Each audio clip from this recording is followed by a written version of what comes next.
The entitlements created under the Great Society, especially Medicare, are now trumpeted as fundamental rights.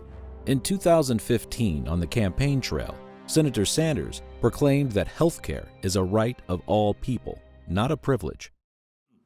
And there is no human right that I know that is more important than to say loudly and clearly, health care is a right of all people, not a privilege.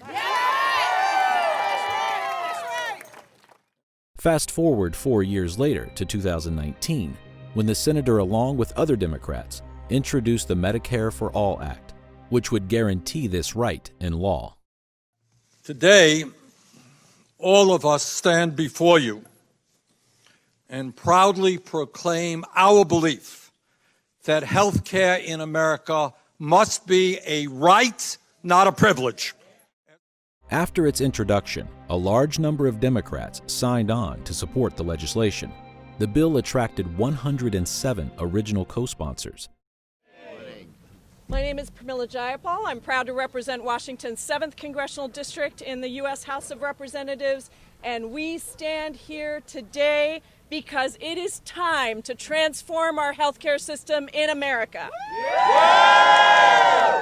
It is time to ensure that healthcare is a right and not a privilege, guaranteed to every person in our country. It is time for Medicare for all.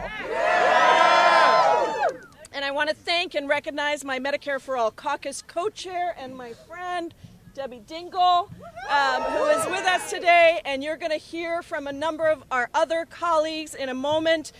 There are 107 original co-sponsors on this bill. As with all economic rights, the government must fund it and control it. It is a single-payer system with the government as a healthcare monopoly, and it is compulsory for the citizenry. Democratic Senator Amy Klobuchar pointed this out during a presidential debate. But when it comes to our health care and when it comes to our premiums, I go with the doctor's creed, which is do no harm.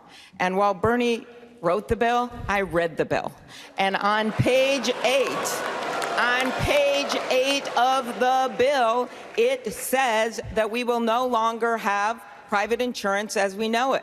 And that means that 149 million Americans will no longer be able to have their current insurance. That's in 4 years. Having set the stage, we can now identify the latter-day secret combination. It will be a conspiracy with global reach and aspirations. It will have a lust for power through a despotic government. This is the pattern established by the secret combinations in the scriptures.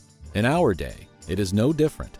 The latter-day secret combination, due to its global membership, is a loose confederation of individuals and groups within the nations. The members of this global society know each other, support each other, and share the same goal: power and gain. This conspiracy can best be expressed in the umbrella term, the left, especially the radical left. The left is defined as those who advocate radical measures to change the established order under the guise of equality and well-being of the citizens of a nation. The left are essentially socialist, favoring the equal redistribution of wealth among the members of society. It is the left that seeks the overthrow of all national governments in favor of global domination.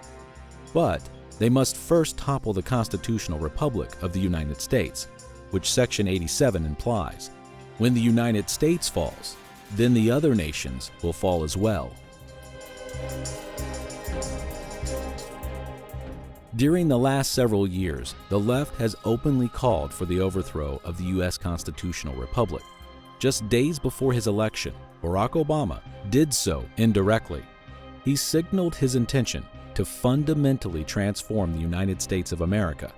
This is a type of verbal code for changing the nature of the government fundamentally, from a constitutional republic to something entirely different. We are 5 days away from fundamentally transforming the United States of America. More recently, at a Democratic presidential town hall, Senator Bernie Sanders made the threat more explicit. After bemoaning the shortfalls of the current economic system, he called for a political revolution. Our message has resonated much faster, much further than I thought it would. And I think what the American people are perceiving is there is something very wrong in this country when ordinary Americans are working longer hours for lower wages, when we have the highest rate of childhood poverty of any major country on earth, and almost all new income and wealth is going to the top 1%. And then on top of that, people see that that rigged economy is sustained by a corrupt, and I use that word advisedly, a corrupt campaign finance system that allows billionaires today to spend as much money as they want through super PACs to elect the candidates of their choice. And all over this country, and it's not just Democrats, it is conservatives, it is Republicans are saying that is not what America is supposed to be about. So if you're asking me, why is it that our campaign has created the kind of momentum that it has, I think we are touching a nerve with the American people who understand that establishment politics is just not good enough. We need bold changes. We need a political revolution.